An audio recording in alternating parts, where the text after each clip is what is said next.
Jadi Mas Omar, kayak Mas Sony bilang, that's a great question.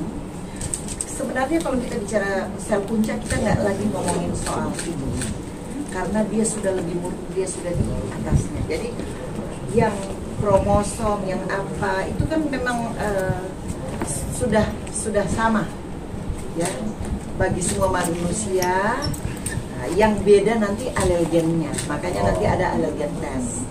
Tetapi sel punca itu ada alogenik autologus, ya, dipakai untuk diri sendiri, gitu kan ya. Tapi bisa juga disumbangkan untuk orang lain. Ya kita lihat aja kayak donor darah, bagaimana kromosomnya, ya kan. Tapi kita sekarang sudah bicara sel puncanya, jadi yang itu sudah tidak ada masalah lagi. Tapi kami tetap dari World Council of Stem Cell di Geneva tetap punya SOP bahwa setiap orang, walaupun kita anggap misalnya bisa sama, semuanya pasti cocok, begitu kan? Sekian dekade pasti cocok, tapi tetap ketat sekali SOP yang diberlakukan di pusat dunia dan di Celtech. Celtech akan sama dengan apa yang diberlakukan di pusat dunia. Ya, karena presidennya ada di sini, jadi pasti tahu apa aturannya, nggak perlu ditegur-tegur, karena the regulation dunia akan datang dari tim ahli kami dan akan keluar dari sini tanda tangan. Jadi itu beruntungnya Indonesia sebenarnya, bahwa kita bisa tahu. Mungkin kalau saya tidak terpilih jadi presiden, saya juga nggak ngerti, karena saya hanya menjadi anggota biasa, dan itu saya nggak bisa tahu dari lokal. I should know dari pusat. Jadi saya nyatakan dari World Council of Stem Cell bahwa dengan keilmuan melalui jurnal itu sudah aman. Dokter Natasha mau tambahkan? Jadi mungkin intinya adalah kalau misalnya allogeneic dari donor, kita pasti kita masih harus make sure kalau dia match atau enggak. Tapi chance untuk dia nggak match itu very small, karena the cell has been washed and nggak ada genetic material sebenarnya yang carried on ya di sel tersebut. Makanya bisa pakai donor. But pasti orang akan merasa lebih nyaman bila itu dari keluarganya sendiri. Jadi kalau memang misalnya sudah disimpan di Singapura, di Malaysia ataupun di Indonesia, bisa dikirim ke lab kita di Celtech Stem Cell Center. Nanti kita proses untuk membuat stem cell untuk keluarganya. Tapi bisa juga kalau misalnya memang tidak sempat disimpan, sudah terlanjur dikubur. Ada di Indonesia, most of people udah kubur duluan. Nggak apa-apa, bisa pakai donor. Tapi kita to make it safe, walaupun the chance untuk tidak match itu very small, kita tetap melakukan allergen test. Allergen. Ada yang kira alergi, jadi dia bawa tes alergi debu, alergi bukan. Ya, cuma walaupun gitu sekarang kan lagi, kemarin ada wartawan dari sini, siapa yang bertanya, sedang ada pelarangan kan di Singapura karena mereka di ban. Pelarangan untuk? Karena ada 2000 lebih sel tali pusat yang mati di Singapura. Jadi kita sekarang kebanjiran, banyak sekali permintaan karena mereka dari pemerintah Singapura sendiri sedang melarang. Bagus loh. Pak Ori, halo. Terima kasih Pak Omar. Congratulations. Pertanyaannya. Ada lagi yang lain? Good question. Silakan teman-teman yang lain. Oke, kita cerita dulu acara hari ini kali ya, Prof? Iya. Dan dokter, Saya boleh ini hari ini apa? menantikan kegiatan hari ini apa aja? Oh ya, saya menceritakan ya. Hari ini hari yang istimewa sekali. Hari ini adalah hari di mana kita ketahui ada anti-aging icon di depan. Pada zaman itu kita belum memiliki laboratorium sendiri. Kemudian kita memiliki laboratorium sendiri. Dan dari Celtech Stem Cell Center itu menilai, melakukan pemilihan siapa yang sanggup. Tidak semua orang bisa dipilih menjadi anti-aging icon. Tidak semua orang bisa dipilih menjadi ambasador. Itu ada kriteria, syarat-syaratnya. Karena termasuk dari World Council of Stem Cell, kita berapat, kita menentukan ambasador kita. Kalau Mas Manisa mau saja oke dulu dari World Council of Preventive Medicine di Paris ya. Sekarang bersama-sama nih kita menilai, dan dari Celtech CEO-nya Dr. Natasha kami memutuskan bahwa pada tahun ini kami mengangkat seseorang perempuan yang menurut saya seorang ustazah yang doktor, atau gelar doktornya itu sudah berapa, internasional juga, beliau pembicara di banyak negara. Bukan hanya negara Arab ya, bukan Amerika, Inggris, apa, bukan di seluruh dunia. Dan beliau memiliki personal experience dengan stem cell yang membuatnya bahwa oh iya ini dibutuhkan. Karena itu pada tahun ini kami dari World Council of Stem Cell maupun dari Celtech Stem Cell Center memilih seorang perempuan hebat. Saya sebut dengan hormat Ustazah Oki Setiana Dewi. Yes. Dan kenapa hari ini kita satukan? Karena memang ini baby pertama loh yang disimpan di Celtic Stem Cell Center itu.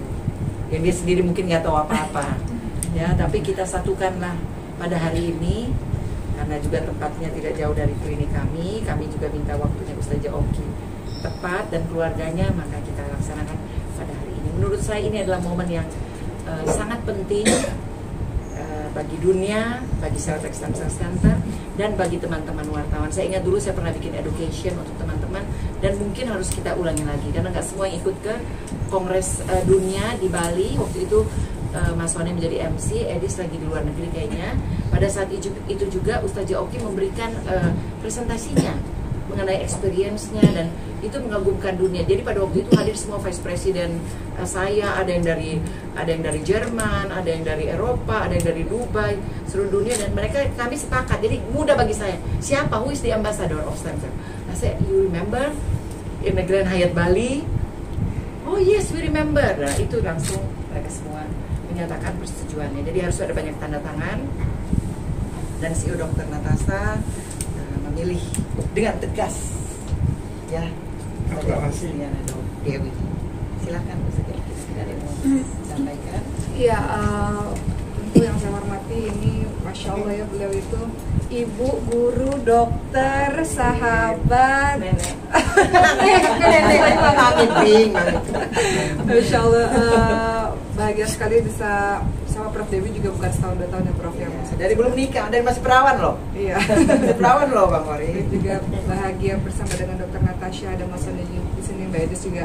Ini udah kakak saya, ada sahabat lah, teman berbagai macam. Pokoknya kalau undang Mbak Edis tuh, kalau beliau lagi nggak di luar negeri datang biasanya. Iya, Masya Allah. insya Allah. Jangan lupa Mas Wani kalau nggak disebut lagi. Oh iya, kita ketemu di Bali. Mulat. Saya bahagia sekali karena menjadi bagian dari secara spesifik Celtic Stem Cell Center ya. Secara globalnya bergabung dalam dunia perstem cellan gitu ya, bersama dengan Prof Dewi dan juga orang-orang hebat di jajaran dan di belakang beliau, Masya Allah. Saya teringat sekali Prof ketika Allah takdirkan Sulaiman dengan Prader-Willi syndrome. Pada saat itu namanya ibu baru lahiran, masih sedih-sedih, masih nangis-nangis, masih berpikiran macam-macam. Karena dokter namanya kelainan langka, tidak mudah untuk langsung menegakkan diagnosa pada saat itu juga. Dibutuhkan beberapa pemeriksaan, berbagai macam dokter, bahkan darahnya harus dikirim dulu ke luar negeri, dan prosesnya cukup panjang. Pada saat itu saya teringat sekali salah satu profesor yang menangani Sulaiman, beliau mengatakan, Oki, pada saat itu saya masih menangis-nangis di NICU. Pada saat itu kata beliau, saya yakin entah kenapa kamu dipilih sama Allah dengan kisahnya Sulaiman yang seperti ini. Satu hari nanti pasti kejadian yang kamu alami bersama dengan anakmu ini akan menjadi sesuatu yang bermanfaat untuk banyak orang satu hari nanti. Jadi beliau mengucapkan perkataan seperti itu, yang pada saat itu saya juga masih nggak berpikir macam-macam, teman-teman semua, karena saya nggak tahu apa rahasia Allah dengan memilih saya dari miliaran manusia untuk mendapatkan anak dengan kelainan langka. Tapi pada saat itu Profesor Rina namanya, beliau yang menangani masalah anak-anak di NICU, beliau katakan, entah kenapa saya yakin Allah pilih kamu untuk dan Sulaiman untuk bermanfaat untuk banyak orang. Waktu terus berlalu, ternyata saya baru menyadari bahwa di Indonesia ini orang-orang belum tahu tentang Prader-Willi syndrome, teman-teman semua. Padahal di luar negeri sana, Prader-Willi syndrome itu sudah dibahas banyak di international conference, di jurnal, di berbagai macam perkumpulan para dokter, itu sudah banyak dibahas. Namun Indonesia nggak tahu tentang Prader-Willi syndrome. Sehingga itu yang membuat saya jadi orang yang banyak searching, banyak baca, banyak cari tahu yang terjadi di Indonesia, karena saya harus cari yang senasib dengan saya dengan anak-anak Prader-Willi syndrome. Dan saya menemukan banyak anak-anak yang meninggal dunia di usia kecil. Beberapa anak itu saya kirimkan foto dan videonya ke Prof Dewi. Bisa dikirim ya. Dan saya katakan, saya nangis karena mungkin merasa senasib sepenanggungan dengan anak-anak itu. Dan saya pelajari apa yang menyebabkan anak-anak ini meninggal dunia di usia kecilnya mereka, supaya saya bisa mengantisipasi untuk anak saya sendiri gitu. Walaupun ketika saya tanya dokter, apakah Prader-Willi syndrome bisa mengancam nyawa atau dia bisa bertahan hidup panjang atau tidak. Dokter mengatakan insya Allah dengan terapi akan lebih baik. Tapi saya harus antisipasi kenapa anak-anak kecil ini banyak yang meninggal dunia. Jadi tidak terlalu susah buat saya sebenarnya, karena sekarang sudah zamannya sosial media, sudah zamannya internet, mencari tahu di berbagai macam pelosok tentang orang-orang yang mereka nggak tahu bahwa nama kelainan yang terjadi pada anak mereka adalah Prader-Willi syndrome. Tapi ketika saya tahu ciri-cirinya, jadi saya bisa bukan mendiagnosa, saya bukan dokter ya, saya bisa mengenal lebih cepat gitu. Ketika saya lihat di video-video, di foto-foto tentang anak-anak Prader-Willi syndrome yang pada akhirnya mereka beberapa banyak yang nggak bertahan.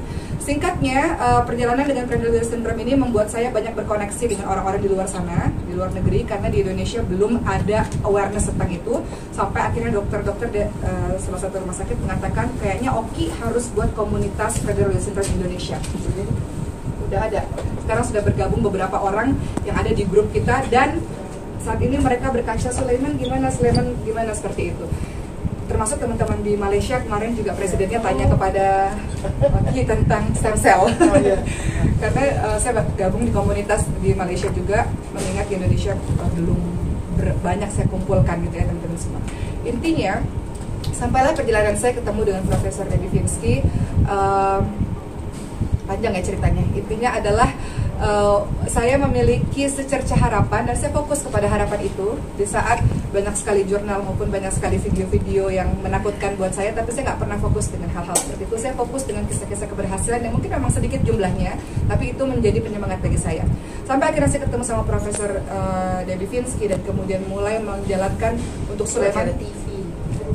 Iya, di acara TV, dan nggak sengaja ngobrol, ternyata saya juga baru tahu selama ini saya belajar stem cell buat kecantikan, buat awet muda, buat badan kita, rambut kita, kulit kita bagus. Saya nggak tahu kalau stem cell itu ternyata mengobati, insya Allah bisa, bukan mengobati ya, bisa menangani, mengatasi 80 jenis penyakit.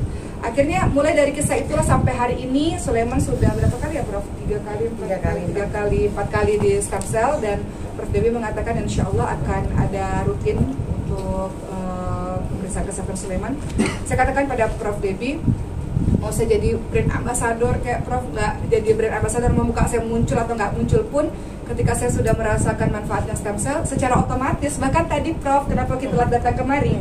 Karena ada seorang ibu yang usianya sudah sepuh, sakit di lutut. Pertama kali yang dikatakan, ibu boleh nggak coba stem cell, Bu? Baru diobatkan, sudah baik banget. Sekarang setiap kali ketemu orang sakit, mau cancer kah, autoimun kah, autis kah, diabetes kah, pasti kalimat saya adalah, boleh nggak coba stem cell? Boleh nggak ini Celltex Stem Cell Center? Boleh nggak hubungin ke situ? Sayang ya kalau ngelihat orang kayak nggak bisa jalan, padahal gampang banget gitu loh. Insya Allah, Insya Allah itu bisa diatasi. Kenapa saya katakan begitu? Karena kan nggak hanya Sulaiman ya, ibu saya kan juga begitu ya, autoimun. Ibu yang sudah belasan tahun dengan. Ibu gimana? Ibu sehat, ibu mau datang. Ibu mau istirahat, kamu istirahat. Ini mau datang acaranya Valeri. Jadi ibu saya yang kemarin sempat serangan jantung dan berhenti nafas dan segala macam yang semua orang mengatakan susah gitu ya, sekarang sehat, alhamdulillah. Jadi dengan semua kisah itu saya nggak ada minum obat. 17 tahun minum obat autoimun sebetulnya. Sekarang sudah berhenti dari bukan saya ya, ibu berhenti sendiri. Jadi saya pikir ini nggak mudah untuk diucapkan bagi orang yang nggak pernah ngalamin ya. Tapi karena saya mengalami ini dan saya lihat bagaimana ibu saya maupun anak saya dalam keadaan yang sehat sampai sekarang. Kemarin Sulaiman juga udah bagi rapot, udah sekolah dengan teman-teman yang seperti biasanya gitu, bukan mundur ya, maksudnya teman-teman yang seusianya. Jadi tapi memang dia pintar. Amin. Jalan dulu susah, terus udah bicara. Follow IG-nya Sulaiman. Iya, ikutin dari bayi. Ikutin. Dan sekarang saya jadi banyak ditanya sama orang-orang, termasuk di luar negeri sana, tentang stem cell untuk Sulaiman. Luar negeri. Ini hati-hati juga. Saya rasa edukasi penting ya, nggak hanya stem cell tapi Prader-Willi syndrome, Bro. Karena banyak orang yang nyangkanya kalau anak-anak itu banyak makan, disangkanya oh happy gitu. Jangan-jangan itu Prader-Willi syndrome. Salah satu gejalanya ya? Iya. Karena dia tidak tahu rasa kenyang itu seperti apa. Dia akan makan, lama-lama besar. Setelah besar nanti ada diabetes, ada jantung, dan bisa meninggal. Betul. Kelainan pada kromosom nomor 15 yang tidak berpasangan. Jadi kromosom ini yang menyebabkan kelainan-kelainan itu, bisa motorik, bisa dia nggak terlalu smart, tapi itu saya bilang Ustaz Yogi, tidak usah pedulikan kromosomnya di sini, kita potong kompas karena sel punca punya homing effect. Sel otaknya kurang, dia menjadi sel otak. Otomatis dia tahu di mana tempatnya. Where is inflammation, that's where the stem cell goes. Nah, jadi itu dia lebih pintar dari sekali dia. Diabetes dia pergi ke sana dan akibat oke. Karena juga saya agak ini sih teman-teman semua, saya agak sedih kalau saya mendapati banyak orang tua yang ketika anaknya sebenarnya udah ada kumpulan beberapa gejala, tapi mereka anak saya cuma terlambat aja kok. Jadi mereka nggak, menurut saya sebenarnya ada sesuatu di anak ini gitu sebenarnya ya, ketika early detection. Ya, early detection penting banget. Karena kalau udah terlambat itu jadi susah sekali penanganannya, agak sulit. Kalau early detection dari awalnya udah kita deteksi, dari awalnya udah kita gercep lah istilahnya ya, bahasa anak-anak sekarang cepat gitu. Itu mudah-mudahan jadi lebih baik. Karena kalau kita lihat ya teman-teman semua tentang Prader-Willi syndrome itu ciri-cirinya adalah hypotonia. Hypotonia itu otot yang lemah. Sementara nangis butuh otot, makan butuh otot, bicara butuh otot, jalan semuanya butuh otot. Sehingga dengan hypotonia ini banyak anak-anak yang mereka tergeletak gitu aja nggak bisa jalan ataupun cuma duduk nggak bisa jalan. Tapi stem cell, masya Allah yang saya Masya Allah, aku nggak bisa ngejar waktu di Bali, aku ngejar Sulaiman, aku nggak datang. Nanti Sulaiman datang juga. Sulaiman nggak bisa jalan. Lama-lama setelah 3 kali udah bisa kejar-kejar masih dapat nih. Pas di Bali setelah stem cell terakhir, Prof kejar. Kayaknya aku yang butuh stem cell. Sulaiman udah kuat banget. Bagi teman-teman kalau anaknya teman-teman bisa jalan mungkin biasa aja ya. Tapi bagi saya kalau anak saya bisa jalan itu biasa. Ngikutin hebat dari yang masih kapur, dari yang aduh itu luar biasa. Apa namanya? Luar biasa hebat. Prader-Willi syndrome. Oke, hebat. Mbak Edis ikutin. Edis ngikutin dari baru lahir dia itu sampai yang terakhir. Iya, dan memang awal ngelihat juga saya tuh kayak ngerasa ini jurnalnya jarang banget. Dan akhirnya berkat Ustazah Oki saya mengeluarkan jurnal yang diterbitkan internasional mengenai Prader-Willi syndrome. Jadi akhirnya Indonesia dan itu udah dibaca ilmuwan lain di dunia udah banyak. Jadi berkat kita harus bangga sama orang-orang Indonesia teman-teman. Sebenarnya kita berkaca harus di luar. Ternyata ilmuwan Indonesia itu bisa mendunia. Dan salah satunya jurnal yang ditulis oleh Prof. Debbie sama Dr. Natasha tentang Prader-Willi syndrome jadi pelajaran untuk orang-orang di seluruh dunia, khususnya di Prader-Willi syndrome. Sosialisasikan karena saya aja baru dengar. Makanya harus banyak dibicarakan. Karena ini kan nggak umum ya. Iya, umum dan akibat Bisa langka juga. Tapi stem cell mengatasi 80 jenis penyakit loh, jangan salah, bukan cuma termasuk autism. Iya, autism. Nah, waktu itu Ustazah Oki sudah terkenal ya. Tapi maafkan saya tidak tahu bahwa followernya ada yang berapa 20 juta ya. Tahu-tahu setiap banyak sekali anak datang. Saya bukan dokter anak. Oh enggak, saya sudah lihat Sulaiman. Jadi proper stem cell anak saya. Akhirnya sekarang daftar tunggunya pada bulan September tahun depan. Tahun ini anak-anak September tahun sudah full sekali. Dan anak-anak autis alhamdulillah ya. autis sembuh juga. Iya, autis. Karena ya, mappingnya ya dokter Natasha ternyata bukan hanya orang kan kira karena psikologis dia tidak bisa berdoa, tidak ada yang kurang, something wrong kalau dari MRI. Jadi Ustazah Oki nggak hanya menolong Prader-Willi, you have many people. Yang lain nggak mau ngerti kalau saya bilang itu Prader-Willi itu Ustazah Oki. Enggak, dia bilang enggak itu penyakit anak-anak. Saya mau penyakit. Alhamdulillah. Akhirnya jurnal jadi banyak sekarang. Alhamdulillah.